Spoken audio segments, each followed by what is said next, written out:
আমাদের মুসলিম কি করেছে খালি ভিডিওটা দেখে যান, আর মা বেটা কি গল্প বলছে খালি শুনে যান। আচ্ছা মা, তাজমহল এত সুন্দর, তাজমহল কি আমরাই বানিয়েছি তাই না?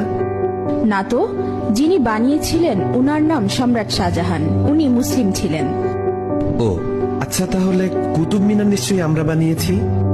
না না, উনিও মুসলিম ছিলেন, ওনার নাম কুতুবউদ্দিন আইবেক। তাহলে লাল কেল্লা নিশ্চয়ই আমরা বানিয়েছি? না, ওটাও মুসলিম শাসকরা বানিয়েছিলেন। তাহলে পুরাতন কেল্লা আমরা বানিয়েছি? না, পুরাতন কেল্লাও মুসলিমরা বানিয়েছে। তাহলে চার মিনার নিশ্চয়ই আমরা বানিয়েছি? না, চারমিনারও মুসলিম শাসকরা বানিয়েছে।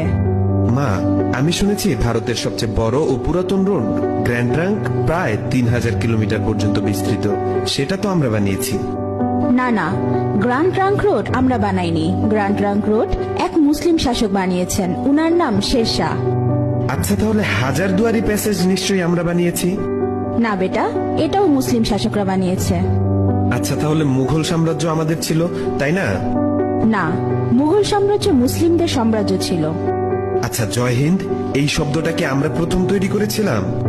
না, এটাও একজন মুসলিম প্রথম বলেছিল।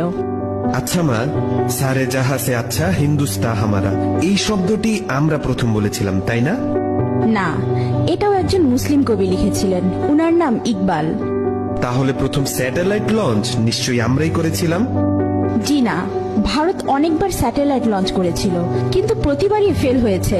এরপর এপিজে আবুল কালাম আজাদ প্রথমবার সাকসেসফুল ভাবে স্যাটেলাইট লঞ্চ করেছিলেন।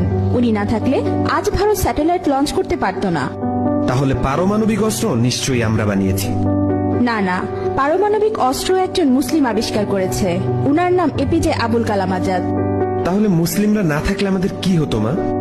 মুসলিমরা না থাকলে ভারত এক অন্ধকারাচ্ছন্ন দেশ থাকতো।